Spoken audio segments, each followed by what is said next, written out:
Mission Mindset Adventure is a 3-day, high-energy, immersive experience designed specifically to help growth-minded leaders break through their limiting self-beliefs by embracing the uncomfortable. In prior events, we've climbed 2 14,000-foot mountains in the Colorado Rockies. We've also hiked 20 grueling miles through the Grand Canyon in under 10 hours. This time, we're going to be trekking down a treacherous part of the Appalachian Trail all night in complete darkness. Why, you might ask? Because it has been proven over and over again that when you step way outside your comfort zone and push yourself way past your limits and face your fears head on, you awaken a giant within. This is the event that leaders come to find their purpose. Warning, this event is for physically fit leaders who want more out of life and learn best by being emotionally and physically challenged. So be prepared to go deep and learn that you are capable of so much more in life than you ever thought you were. Interested? What are you waiting for? Join us. For more information on this life-changing event, visit our website, missionmindsetadventure.com. Again, that's missionmindsetadventure.com. Welcome back to the Outer Spaces podcast. This is your host, Joshua Gill, and this episode today is going to focus around how do you build a life and a business that you don't need a vacation from? Think about it. What if you had that opportunity to just get out every single day and to love the journey instead of thinking about the destination? You know, I know when I first grew up in business, I couldn't wait to get away because it was just so overwhelming and frustrating and so many things going on that I just needed time away, just a break. But what if you could build a life and a business that you didn't need a vacation from? So today, Maurice Philogene comes on, and this guy is just one badass. He's done some incredible things in his life. Real estate investor, entrepreneur, restaurant owner. You know, he's explored over 100 countries. He's served in our military and our armed forces. He's been a cop. He's been so many things. He has a capital company now, and he's just a beautiful man. And so if you're looking to get out of the rat race and get focused on how to build a life you don't need a vacation from, keep on listening.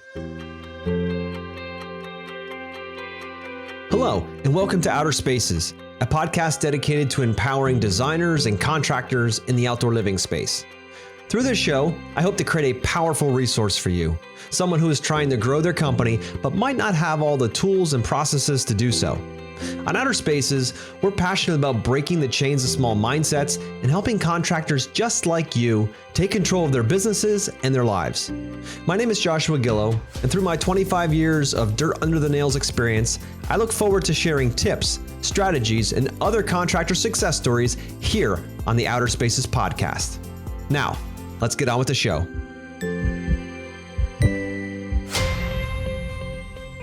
Hello, welcome back to the Outer Spaces podcast. This is your host, Joshua Gillow. My guest today he's a real estate investor, entrepreneur. He's a restaurant owner. He explored over 100 countries. He's a philanthropist and a wealth coach. This guy is a badass on all accounts. He's a founding managing partner of Quattro Capital with a passion for life, leveraging freedom principles. We're going to talk about those today. It's financial freedom and time freedom, geographic freedom, freedom of purpose, and freedom of relationships. He has used real estate and professional careers to generate passive income. That's the stuff that we all want, right? And build legacy, all while empowering communities and helping others live their best lives now through lifestyle design. So Maurice Philogene, welcome to the show. Joshua Gillow, my pleasure to be on the show. This is going to be a fun show. I'm already jacked about this. You've got this wise ass way about you. I love it. I love it, dude. So, dude, just that role in the beginning is amazing. I mean, isn't that the goal we all do, especially business owners? Our goal is, I don't know about you, but I know when I first started, it was like, all right, well, I don't have to work for somebody. That's good. Mm-hmm. So now I'm my own boss, which is great. Mm-hmm. But then we become an employee of our company and we get stuck doing the thing all the time, right? And then it's like, how the hell do we get out of doing the thing? How do we empower teams to get doing the thing so that we can go being business owners, right? Owning an asset that produces cash flow. So I'd love to dig deeper into that with you today. And but first, I wanted, before we get into all of that and get into your principles and all this amazing stuff that you do, tell us a little about your story, man. Tell us about where you came from and how you got to where you are now. Yeah, man. Well, first, thank you for having me on. You're giving people good information, brother. So I'll be part of any platform that tries to help people. So I appreciate you. I think relative to your listenership, it's important to note where I am now. Right. Because I think I'm probably where a lot of people are trying to get. I'm 47 years old. I am out of the W-2 now. I was happy to be in the W-2, but I'm out of the W-2 world now. I have 2 kids. My family is a Haitian immigrant family from Haiti. Grew up in Boston. Born in New York, raised in Boston, grew up in DC by way of University of Virginia. My professional career, I think it's a bit of an anomaly nowadays because people pop around from place to place so much. But I worked at Accenture, which used to be Anderson Consulting when I got hired in 97. But I worked at Accenture for 25 years. It's an IT management consulting firm, a global one, massive one. 38,000 employees when I started, but when I left, there was almost 700,000. So there was the amount of growth, right? At the same time, I was in the military because I needed money to go to college. So I was in the United States Air Force proudly.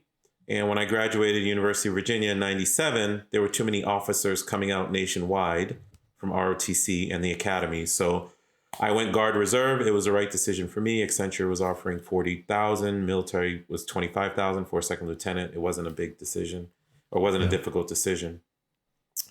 I stayed with the military for 22 years, retired in 2019. And then in 2008, I became, weird one, but I became a street cop in DC, and I did all 3 careers at the same time.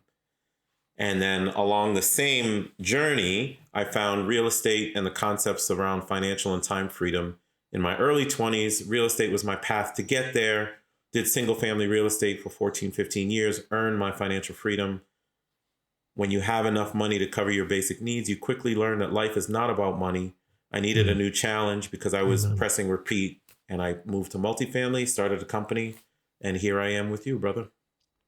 Man, I love that. I love it. And to find that so young, to get into, real estate and figuring out cash flow so young, it took me way too long. I'm just thinking like in the 20s, like, holy shit, that would change everything. And you could not be more spot on. That once you get to that point where, your passive income surpasses your need for money each month, you're not your expenses. Everything changes, dude. It takes, I don't know about you, but it took me a little while to get used to the idea that I don't have to go to work if I don't want to. It was only a year. It's only been a year for me now. It's been May of last year where my wife and I became financially free. Right. Nice. And it's like, I'm 44 and I'm thinking, man, I have so many questions now. Like, I'm going to do a time. I'm like, do I stop? And like, do I keep going? What do I do? And there's nothing in my soul that says, stop doing it. It's like, no, put the pedal to the metal. Now it's time to serve. Right. So we are similar in that respect. So when I quote unquote hit financial freedom, I call it in 2014 when I had more passive income than I was making for my employer. So I had roughly 13,000 of passive income a month from just single family real estate that I paid off over the years. I was 37, I think. So now the follow-on question that typically comes is, did you retire? Did you leave? Did you go? And my answer to that is it's very goal specific. I didn't leave. In fact, I stayed another 8-9 years, right? Or 7-8 years, actually. And the reason is because when I was getting those paychecks, in fact, 6 paychecks, military, police department, Accenture, getting those paychecks was like throwing lighter fluid on the fire towards goals. Yeah. I still had goals. I wanted to do multifamily real estate. I wanted to travel the world. I wanted to try out different businesses. I tried to open a coffee shop. That bombed. I invested in clubs and restaurants in DC. That did okay. The point of financial freedom is not necessarily to get out of work. The point of financial freedom is to have control and access to time as you see fit. Yes. I was never stressed at my corporate employer. I started declining promotions when I was asked to go into the partner track in 2013. I was like, nah, I'm good. Because I was working 40 hours a week for a relative 200 grand. Why would I add another 30 hours a week of time for another 40 grand when I am out on the outside building up my entrepreneurial portfolio, right? Yeah. So I think some people can leave and go sit on the beach and do the Mai Tai thing. Some people can leave and go start their own business. Or some people can be very happy employees the way that I was, and I kept leveraging it until the point it made sense to leave. And lastly, a career should be a purpose or purposeful. And being a police officer was a purpose for me. Being a lieutenant colonel and a federal agent in the military was purposeful for me. Was a purpose for me. But working at my consulting firm was purposeful. I just wanted those paychecks, and I was getting them for a long time. So there was no reason for me to leave. I love that, dude. And that you keep using the word purpose, and it's so important, to be purposeful in your actions and to have somewhat of a plan and say, I'm doing this because of this. Yes. And because of doing this, I can eventually do that, as opposed to just kind of going willy-nilly at life and just hoping like hell something happens eventually and keeping your fingers crossed. That's right. it, So bro. That's it. Because what are you going to do with your time if you don't have a direction for it? It's like getting in your car without your GPS and saying, I'm going to drive to California from New York with my eyes closed. That's how most people run their lives. I used to be that guy. So that's why I can say that out loud, right? Well, but that's the issue. That's the issue, is there are people getting up every day, going to work without understanding why they're going to work other than paying their bills. Yes. They have no plan, no roadmap to design their life, no suggestive activities to leverage those paychecks the right way, other than just burning it buying commercial goods. That's called the rat race. That's what I never wanted and never experienced. 100%, dude. 100%. And it's so powerful once you get a sense of that this is possible for you, right? Because real estate wasn't something I was ever good at. I didn't know much with it. I never grew up with it. It was completely foreign to me. Mm-hmm. And then, I got into it by a friend saying, hey, do you want to get into this deal? And I'm like, all right, I'll give it a shot, right? It's like, I'm an eternal optimist. I'm like, well, take a look at these things. And we had a management company tied into it. So I was like, so a true passive income means that I don't do things, right? I don't look at the houses. I don't deal with tenants. I don't do any of those things. That's not what passive income is. That's active, right? To be able to manage all those pieces on it, to make a long story short, ended up, allowing for that door to open and us to be able to pour in. But we've always been savers, right, Maurice? So I'm sure you are as well, right? So when you have the extra liquid, capital sitting on the side, to be like, okay, well, instead of it sitting in a bank account losing value through inflation, why not put it into something that's increasing? That's right. So it's like, okay, this makes sense from there. We get cash flow, we get tax benefits, we get all of these benefits from it. And you get to sell it at the end.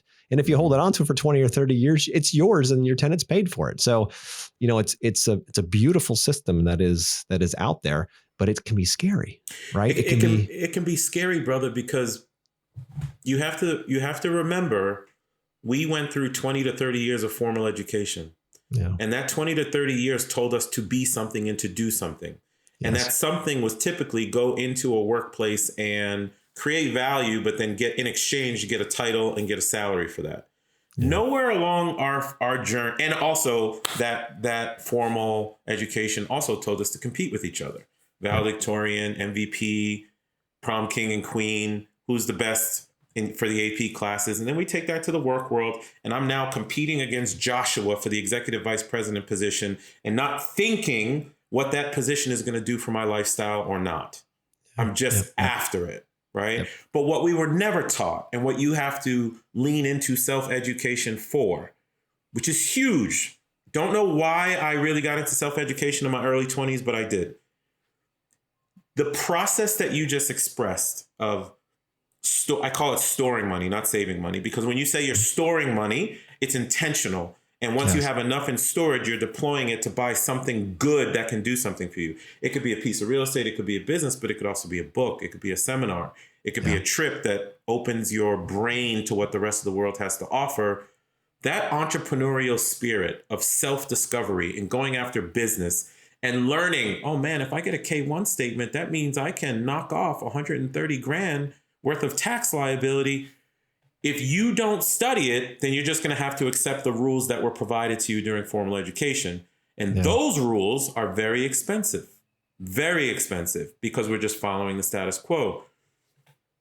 It's hard for people to see that, but for the people that do, or for the people that listen to amazing podcasts like yours, we're giving them a window to understand you got to look under different rocks to figure this life thing out.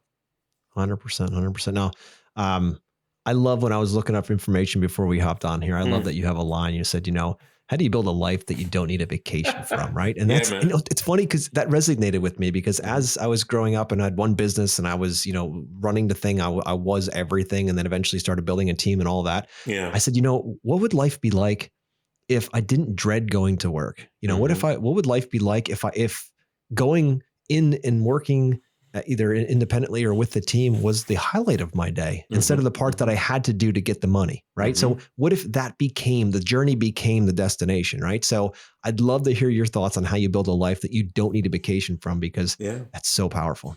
Listen, it all starts with, so I coach people in lifestyle design. It's based on my own journey, but also now based on the 100 or so people that I've coached. And what I did was reverse engineer a framework by which people could build lifestyle or redesign their lifestyle. And it all starts with drafting your perfect day in vivid detail. I am waking up, I smell coffee, my kids are good, I have enough money to pay for a nanny, for support. I am in the Mediterranean region of Barcelona, Spain. I have the breeze coming into my house. I walk down the street. I sit at the same coffee shop every day. I talk to my man Joshua and 3 of my other investors. We do deals together. Then I go kick it with my boy Mark. We drink a bottle of wine together. We really kick it about life. I go home, etc. Like whatever that perfect day is, you can build the framework for it. You're not going to have a perfect day every day. It's impossible.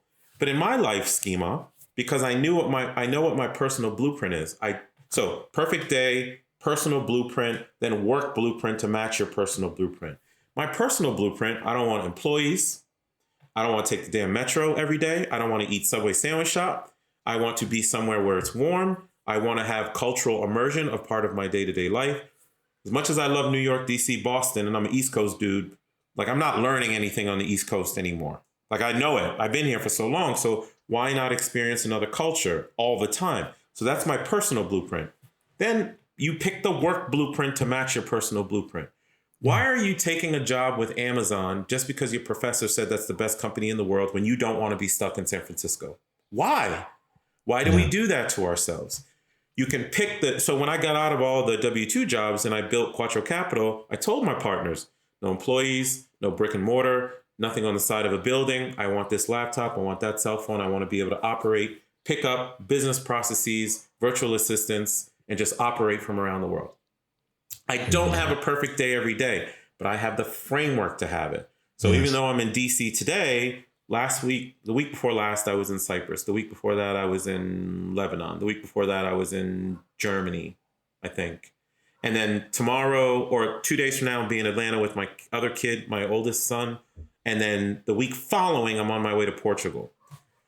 I'm using lifestyle design tactics to do it all, but I have a framework. Like I can't do all that if I own a Subway sandwich shop and I have to be there every day. Yep, exactly. Now, if I own 30 Subways and I have a management crew that takes care of it, that's different. But you have to design it that way. So what I'm saying is, like, in answer to your question of how do you build lifestyle you don't need a vacation from, know what your North Star is, know who you are personally, and do work that matches that. That work does not have to be entrepreneurial. You can have a virtual job supporting a company to go do certain things.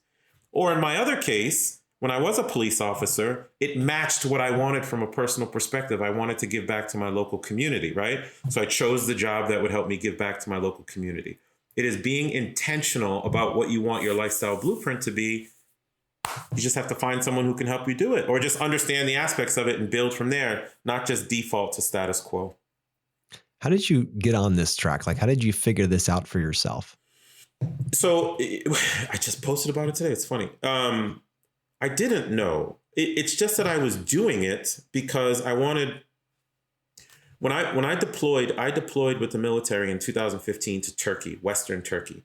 I was a federal agent at the time, and I was running a field office in a city called Izmir, which is the 3rd largest city in Turkey. It's very westernized, very cool. I just had the best time of my life. And what I realized was I had 3 purposes in life. 1, I'm a guy who likes to be in love with family or with a significant other or whatever. I need that to operate well. Like I want to have a good relationship with my kids and all that. 2, I want to be loved by a community. And when I say I want to be loved by a community, what that means is I did something good for them. That's the only way a community can love you, whether you're a police officer or you work at the soup kitchen or whatever. I just wanted to be loved by a community. And then 3, I want constant learning. I cannot just sit in DC and do the same shit over and over and over. So my way of constant learning is traveling and immersing in culture and maintaining myself in the beginner's mindset.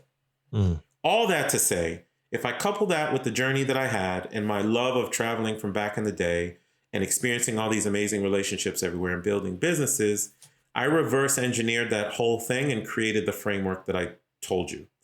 The reason why I created that framework of perfect day, personal lifestyle blueprint, work blueprint, was because in 2019, a friend of mine said, Mo, if you don't tell people your journey and what you did, then you are going against the grain of the servant person you say you are. People need to understand what you did so they can emulate it in some way to improve their life. So I started posting. And then when I started posting, and I had never posted on social media before, this is early 2020, people started reaching out to me and asking for consulting and coaching. And I was like, oh, I guess I can do that. I did it for about 6 months informally with PayPal, going through PayPal and all that. And then I just decided to build a platform. I went and found someone who had already done it, copied what they did, asked for advice, paid them for advice. We need to pay for people's time. 100%. Yep. I built a website. I asked the tools, Kajabi, Stripe, Zoom, in your case, Riverside, right? I asked for the tools, implemented it, and now I help people do it. But it all came from, I thought about that whole journey, and then I was challenged by a friend. I wanted to give people what I never had, which was a framework. I was just doing, and it was coming out naturally. And I really had to think about it because everyone I told about my journey was like, that's not normal. But to me, it is normal. Yeah. So if it's normal to me, how can I help other people make their own journey normal like that? So I created the framework by which people can create lifestyle they don't need vacation from. Dude, I freaking love it. Absolutely love it. The words that this man is speaking right now will absolutely change your life if you jump in and understand what he's trying to say. It's so big. It's so big. You mentioned beginner's mindset and, go back to having a beginner's mindset. Tell me about what that means for you and how you implement that, because think about it, after a while, isn't that the hard part? Once we get into these businesses, I don't have to be uncomfortable anymore. I don't have to not know. Certainty is a guarantee because I finally built this, but what's the value in going back to that beginner's mindset or sucking at something new? That's it, brother. That's the problem of professionals and adults right now. We don't know how to dream. You know why we don't know how to dream? Because we climb a mountain, we get to the top of our professional mountain, we get to executive VP or CEO or whatever, and we just sit there forever. And we're not learning anything new. We might be optimizing something, but I don't think we're learning anything new. So when I say beginner's mindset, I like to climb up mountains and get the hell off of it and go down to the bottom and learn something else. Yeah. Now, so I went up to the top of the IT mountain and I was like, I'm good. I'm going to go down the bottom and I'm going to do the military mountain. I'm good. I'm going to go down the bottom. Now, it just so happens that I did all these mountains at the same time, but I wanted to learn. Yeah. So the same way I told you about the single family journey, when I did get to a certain level of passive income, I'm not learning anything. Yep. So I paid for a seminar. I paid for a mentor at significant expense. I started buying multifamily real estate.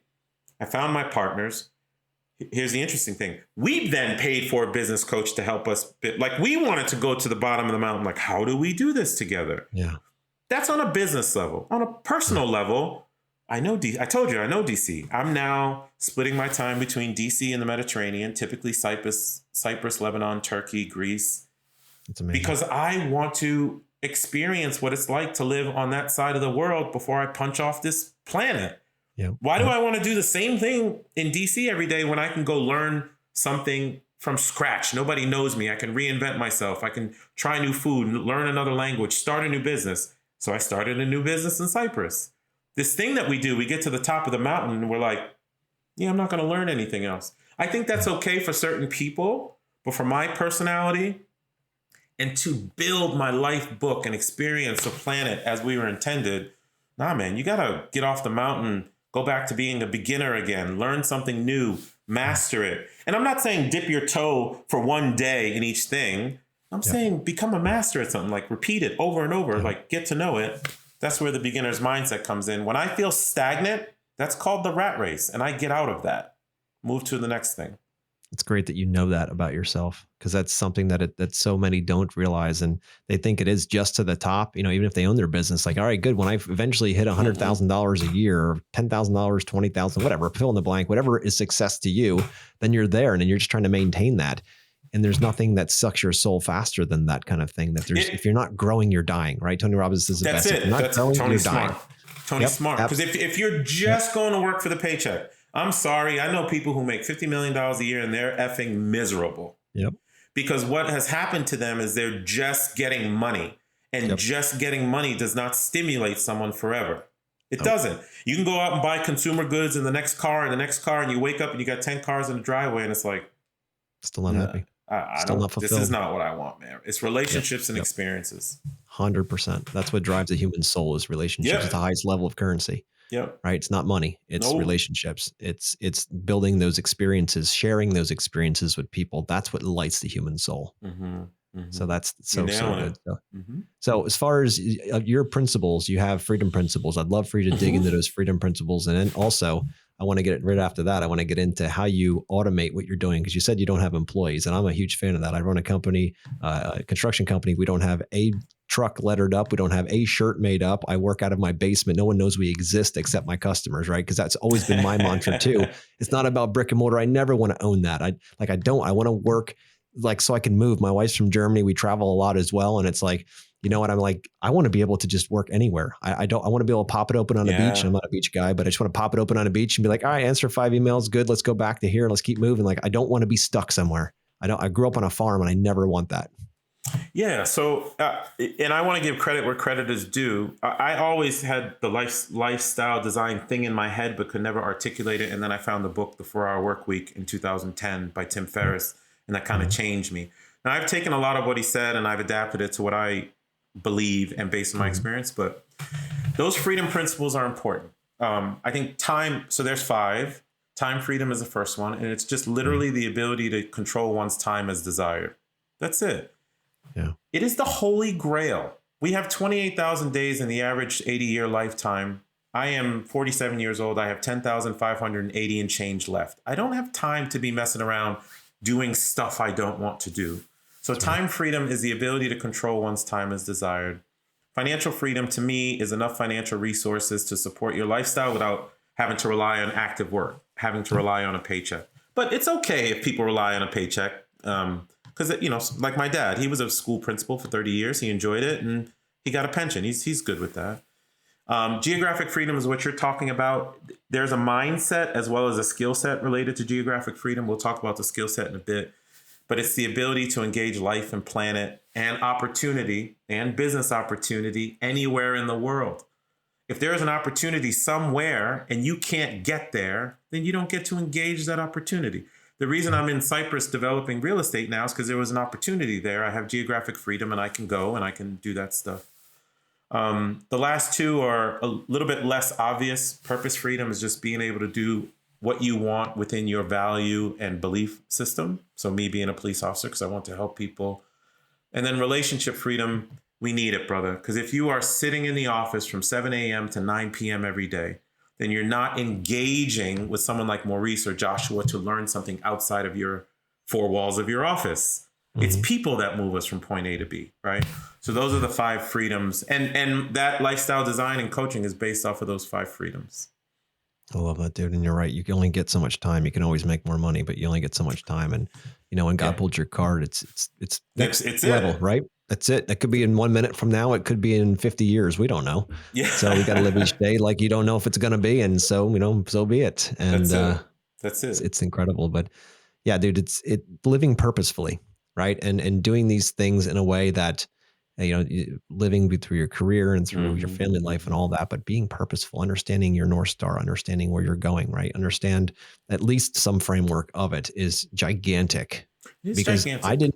I didn't grow up that way, dude. I didn't grow up with any of that. You know, my parents are amazing human beings and they worked and they're still working like crazy, right? And they're close to 70 now and they love what they do and that's fantastic, right? But I'm like, I love what I do too. And I love empowering people and teams, you know, and I love, that was a skill set that had to be developed because I didn't grow up with that. You know, I wasn't even on a you know, any kind of sports team as a kid. So I didn't even understand how that worked. It's like, now I don't want to do it, but who's going to do it? So can you walk us through how you build teams? And I'd love to get into how you've automated a lot of your processes, that kind of stuff, because that's huge and trusting those things. Yeah.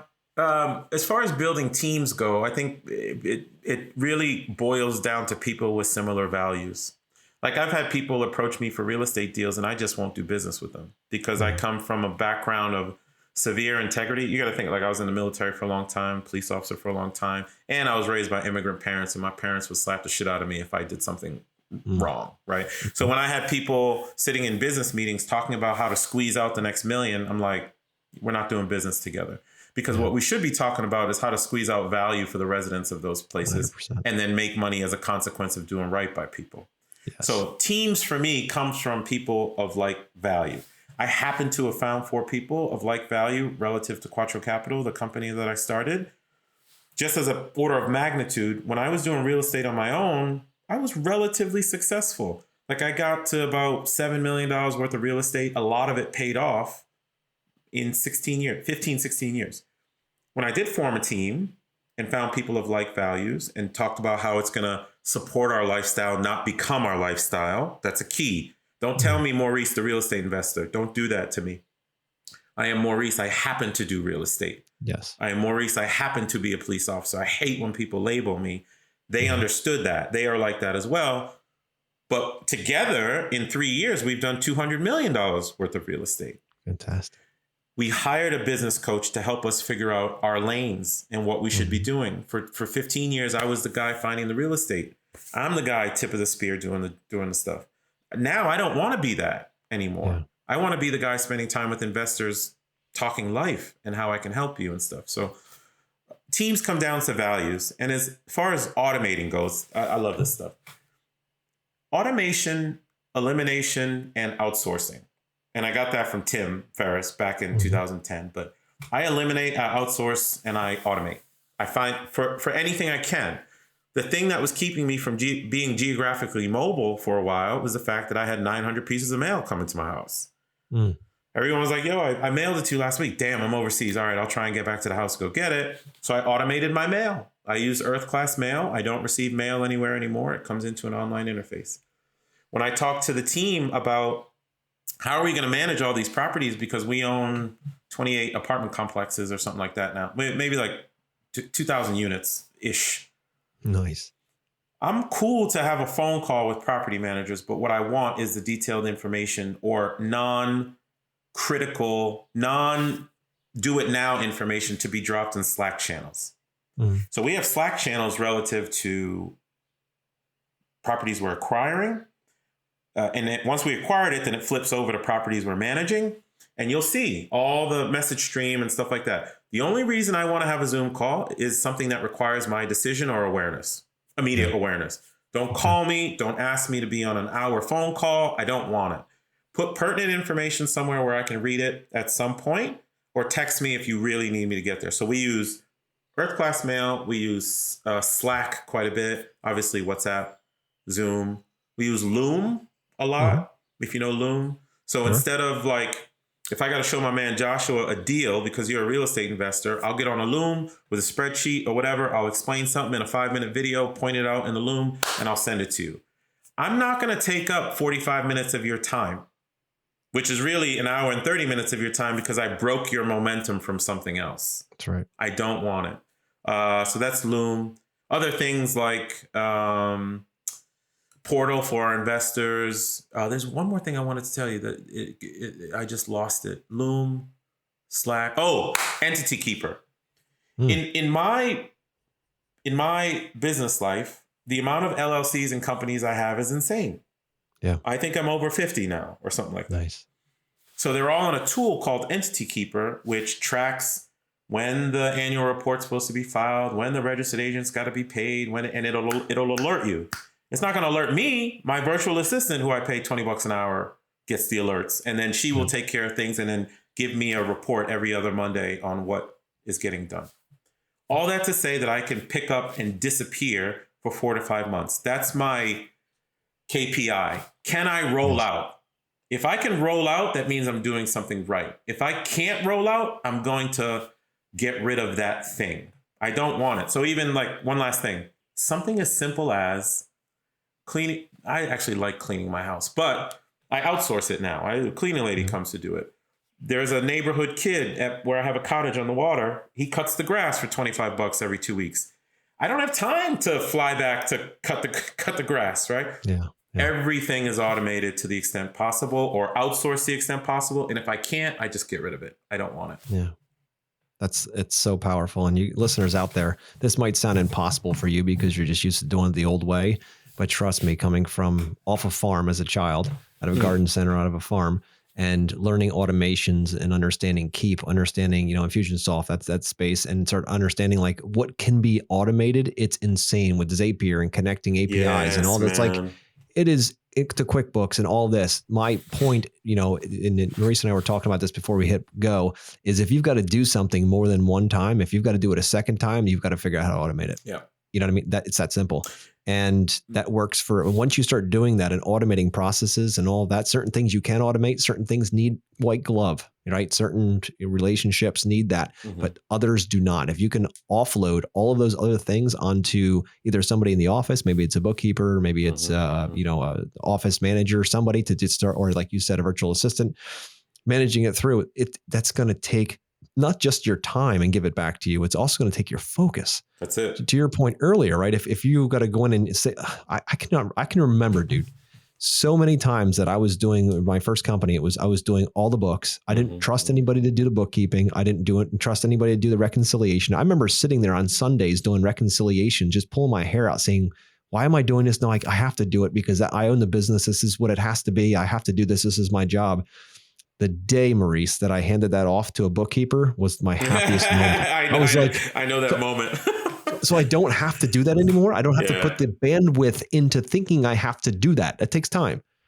Yeah. And, and it's like, I want to add two things to that real quick, because I don't want people to get overwhelmed. This is not what me and Josh are talking about, is not automating for the sake of automating. It's automating and outsourcing to get to a particular lifestyle that you want. But once you get there, whatever that is, you don't have to keep optimizing. You can just stay at your lifestyle. Like there are certain things I could probably go automate now that are in my life or outsource it or something. I'm comfortable. Like I'm very happy with my business lifestyle, the way that it manifests, but I've stopped automating. I've started living more. I'm not worried about it. The other thing I just wanted to add, automation and outsourcing, I do it such that I can spend what's called green time or high value time with people. I need the time to spend with Josh and do this podcast. I need the time to spend with my investors because I need to listen to their life concerns and how a particular project can support it. Or I need it for my coaching students. It's not so you can get away from people. It's so you can actually connect to people in a meaningful way. So I get rid of the bullshit so I can work on the real shit, which is people. But people don't see that. They're just like business. Oh, everything's business. Nah, man. Everything is relationships and experiences. Yeah. And if you can build meaningful relationships with people, investors, potential partners, your neighbor, like my neighbor who I'm looking at her house right now, she never had kids. She's like my son's neighborhood grandmother. I'm always spending time with her because the rest of my crap is automated and outsourced. I want to spend time with her. So I just want to point those two things out so people don't, take that as, I have to optimize my whole life. No, that's not what we're talking about at all. No, I love that clarity. Thank you for that. Now, you mentioned Earth Class Mail. Walk us through what that even is. I've never heard of that before, so I'm very curious of how that works. And I am not a paid representative of this company, so it is what it is. But Earth Class Mail is just an online interface. They have several warehouses around the country. I have a P.O. box in DC. So my mail for certain businesses goes to this P.O. box. It actually gets rerouted out to Oregon. I think that's where this particular warehouse is. They scan everything, re-envelope it, store it. I go into the interface. I'm like, yep, I want that. Don't want that. Shred that. Well, that's a check. Mail that to the bank. Package? Oh, no. Forward that to me at the house. I want that. It's just so I can see everything in one. So instead of looking at mail every day, Earth Class Mail has business rules. I have two business rules that are set up. One, open everything and keep it on file until I tell you to shred it. Two, if it's a check, automatically mail it to this place once you recognize it. So checks will get deposited even if I haven't looked at it in months. Yeah. Checks will go. Those are the two business rules I have. What it does for me is instead of looking at mail every day, it's scheduled for me. I look at it on the 30th of the month for about 2 hours. Got it. I bang Look it how much out. time you save. Holy crap. Yep. Wow. That alone. And guys, listen, that might sound like it's just the mail, man. It's just like takes me 5 minutes a day. No. Times 30 days, plus all the extra distraction, the fact that you're not doing anything on the relationship or experience side, right? All of that starts to play into it. And pretty soon you're like, well, wait a minute here. if I don't have to do that, what else could I be doing with my time? Mm-hmm. I tell a funny story where in my office, I have all my lights automated, right? And people are like, why do you have your lights automated? I'm saying, because that's one less thing I got to think about. They turn on at 5 a.m. and they shut off at 8 p.m. That's simple. it. I come in and out of that room. It knows who I am. And that's the end of it. I never have to think about that.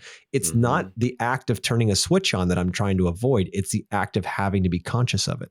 That's it. It's that simple. Yeah. Just like and your mail. It frees your, I don't know if people are going to get this, but it frees your brain up. And I can explain that by suggesting to you, when I left Accenture after 25 years, I was a very technical minded person. Mechanical engineer, IT systems implementation, consulting. It's a very rigid guy. The moment I left, I started to notice 6 months later how creative I've become.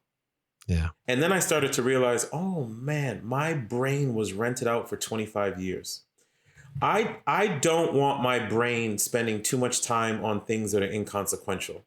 Yeah. I needed spending time on family, friends, cool shit like this that's going to help someone's life. Business stuff. So doing some of that automation and outsourcing is helpful because or the lights, doing some of that stuff is helpful because you don't have to think about it. Exactly. Yeah. It's the bandwidth of time to think about it. It's not just the act. That's right. That's right. That's a bigger piece than the act itself. And it's so powerful, dude. So, what is a book that you could recommend? You mentioned the 4 Hour Work Week. Is there any books that have really hit home for you that have changed the game? Maybe one or two. 4 Hour Work Week by far is the number one. Got it. The second one is Tony Robbins' Money Master the Game. Yep. And people have an aversion to Tony sometimes. The book is not about Tony. What Tony did was bring 20, 30 of the world's most ridiculous financial minds and interview them and put all their thought processes in the book. Yep. So I read sections on Ray Dalio and Sir John Templeton and whoever. Like, that book is amazing. And what it taught me, I do want to say this real quick.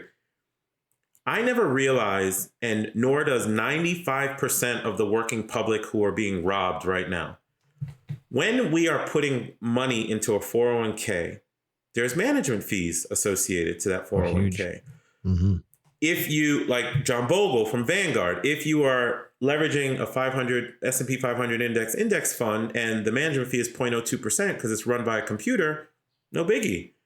But if you have your money in a fund that is a 3%, 2% management fee, over time, management fees compound negatively.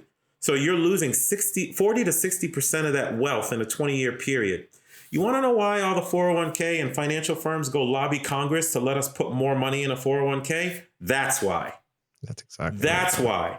And it's stuff like that I read in that book. Things like asymmetric risk reward. I usually do deals where if I give you $1, if I win, I'm going to get $5 back. Yeah. Which means I only have to get one of those deals right. Yep. Asymmetric risk reward. I learned it in that book. All right. So 4 Hour Work Week. Money Master the Game. And then the last one that is really profound for me is Viktor Frankl's Man's Search for Meaning. Got it. Okay. We can talk money all day, man, but money is a tool to live life. And if you don't have a purpose for life, if you can't find meaning in what you are doing and connecting with people and serving community and giving back, you're going to be empty. And I think I think good people were trying to tell us that when they presented, Scrooge to us and things of that nature. Yep. Without purpose, you're just empty. Yep. He's a Holocaust survivor. He lost his entire family and he had to figure out a reason to even survive. It is a very hard read for the first 80 pages. But after it, he penned something called logotherapy, which really goes into the psyche around meaning for men and women and purpose and life and things of that nature. Because I have a grasp of what that is for me, the money shit is easy because I know why I'm doing it. So I have motivation to get up because I have purpose and meaning. That book changed me fundamentally. So I highly recommend it. Thank you. I mean, I've never read that one. Man's Search for Meaning. I've heard it 100 times. Tony, talks a lot about it. I'm a huge fan. Yeah. He's absolutely helped me change my life and it's been unbelievable. Mm-hmm. So that's incredible stuff. So question for you. Yeah. Here as we're getting close to wrapping up. What do you think the number one thing that holds people back is? Oh, easy. The number one, from my perspective, based on my journey, but the number one thing that holds people back is opinion of others. It's peers, coworkers, neighbors, and even family telling you what you are supposed to be, what you're supposed to do, how you're supposed to look, what you're supposed to do from a career perspective, what's going to make you successful. It's opinions of others. Where if you want to try life on, if you want to really get after it, put people's opinions down, get off the crowded career highway because everyone is vying for the same position, the same certification, the same title. Get off that. Or leverage it such that you can create your own highway the way you have, Josh. That highway is wide open. You can just roll down that joint. But we don't do it because there is a definition in society of what's successful, what smells successful, looks successful. Your family has my family's an immigrant family. My mom and dad have a money blueprint from when they grew up in the 60s and the 70s. That money blueprint says you get a stable job, you sock money away for 30 years and you get a pension. That doesn't work with me. I understand why they were giving it to me, but had I listened to my parents, I never would have invested and sent $1 out and expected $4 to come back within 3 years. Yeah. Peers, family, coworkers, neighbors, opinions. Put other people's opinions down and go do life how it is that you want to do. Or find someone who's doing something that feels right to you and model them. It's not difficult. The herd is going left. You don't feel like going left, but you're just going to follow them anyway out of safety. Man, we got one life to live, man. And it's not a dry run. Go right and go figure out the life that you want. Dude, I could just drop mic right here. that was sick, dude. So spot on. Absolutely, dude. I every single word. It's amazing. Appreciate that. Well, brother, I could talk to you for the next 24 hours, but at this point, if people, resonating with your message, and I'm sure they are, how do they find you? How can you help them? Like, how does that look for you? Yeah, man. Well, first of all, thank you for having me on. Thank you for listening to me, letting me ramble and provide some value to some folks who it might make sense for. I am very vocal about all the stuff that we talked about on LinkedIn. That's the journey that I told you when someone challenged me to go on social media and just give my journey, my mistakes, my successes away. And I've been doing that since early 2020. So LinkedIn, I'm very active on a day-to-day basis. Quattro Capital is the investment firm that I started. The website is The Quattro Way, QUATTROWAY, thequattroway.com. TryLifeOn.com. That's my personal platform because I want to help people try life on more. Our stated mission is to help people build lifestyle they don't need a vacation from. We're doing it through the podcast now, the Try Life On podcast that we just started. And then I'm coaching people one-on-one. I only coach a certain amount of people just for bandwidth reasons. I don't do group coaching or anything because I think people are way too unique. It's impossible from my perspective. Right. So trylifeone.com. And then lastly, I'm talking all this big smack about lifestyle and traveling to all these countries. And I didn't say it, but you know what? It's Wednesday. F it. I'm going to get on a plane today. I'm going to go to Helsinki, Finland, hang out in the Baltic Sea, and then I'm going to come back on Sunday. I do stuff like that all the time. It's not extraordinary to me. It's ordinary. We can do that. We have the ability as humans to make extraordinary ordinary. Instagram, I tend to show that stuff real time because I want people, not that I want people to see what I'm doing, but now I'm starting to realize, like, if we don't model certain things that people can get out and just be different and not go left with the herd, you just do stuff. I show that a lot on Instagram in a visual way. So I think that would benefit people too.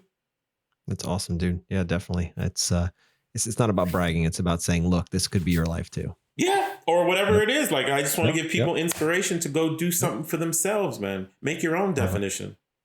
Absolutely, dude. So one last final question for you. Yeah. You've traveled to over 100 countries. Where's your favorite spot to go hide or to enjoy? Oh, man, that's so terrible. Many choices. That is horrible. That's a horrible question. You can only go one more place, Maurice. That's it. Where are you going to go?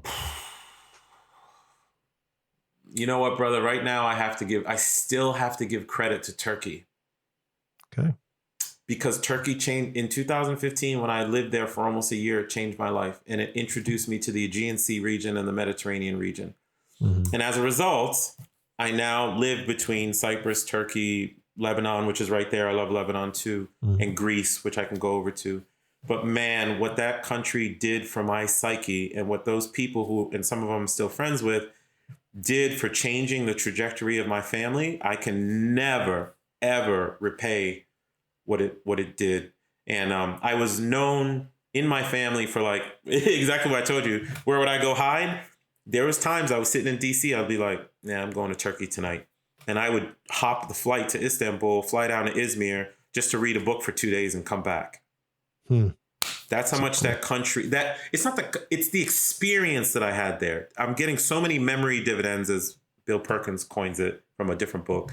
It is still paying me, and it's 7-8 years later what it did for me, and it is still constantly paying me. So I've been to Turkey maybe 40-45 times in the last 8 years. It's incredible, dude. Yeah, it's incredible. I love that. And I was born and raised here in Pennsylvania, and my family, we traveled all over the United States. So blessed to be able to do that as a child. And we would always camp, and it was awesome. I would never take back a day. When I met my wife, she's from Germany, and we started traveling in Europe, and oh my God, was my eyes opening up. I mean, it's a whole different world. I'm like, how come I've never heard or known, or how do these people do this? Or it's like, and I don't have to explain it to you. You know this even better than I do. It is a completely different world, not better or worse, just different. They see things different. But I will just add, look, we live in the United States of America. You and I are benefiting from it. It is the greatest place of opportunity that exists on this planet from my perspective. I love my country. I served my country, not only in the military, but in the police department. It gave my parents a home when they left Haiti. But I will tell you something about what we do that is sad. We don't, we can travel around the U.S. Denver's great. San Fran's great. Florida's great. Everything's great. But if you go from place to place, generally the issues are the same socioeconomic issues. People are talking about Trump, Biden, their speed limit, Subway sandwich shop, McDonald's, it's all the same. And generally the same culture, unless you're going south, north, that type of thing. When you go, it's back to beginner's mindset. When you go to another country, the socioeconomic issues are different. The language is different. The feeling is different. So when people are short-sighted and they're like, no, I'm not going to another country, you're shorting yourself. It has zero to do with the other country. It has everything to do with exposing you and your family to a different set of socioeconomic issues and languages and food and smells and taste and feeling, such that you are even more proud of who you are. Yeah. Man, we screw ourselves up from that perspective. So that's my rant about traveling. You don't have a passport? I'm on my 8th passport at this point.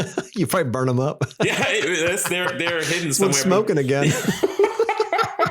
There you go. It's important, man. I hope people get out and travel. And it's not to say another country is the best country. It's to say that there's a lot of other things to see and do.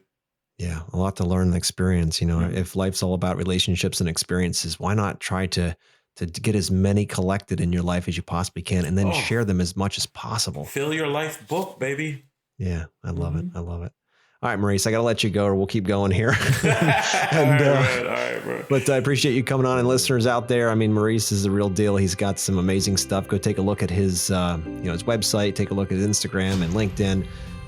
He's just an incredible guy. I mean, I do a lot of podcasts, but sometimes you just really vibe with people, and this guy I'm definitely vibing with. He's the real deal. And, life is always better when you can figure out how to build a life that you don't need a vacation from. You can take vacation because you want to, not because you must have that to get the hell away from what's going on. So that's really, in my opinion, one of the bigger goals in life. So, Maurice, thank you for coming on today. It's been a pleasure, and I wish you nothing but the best. You too, brother. All right. Thanks, guys. See you next week.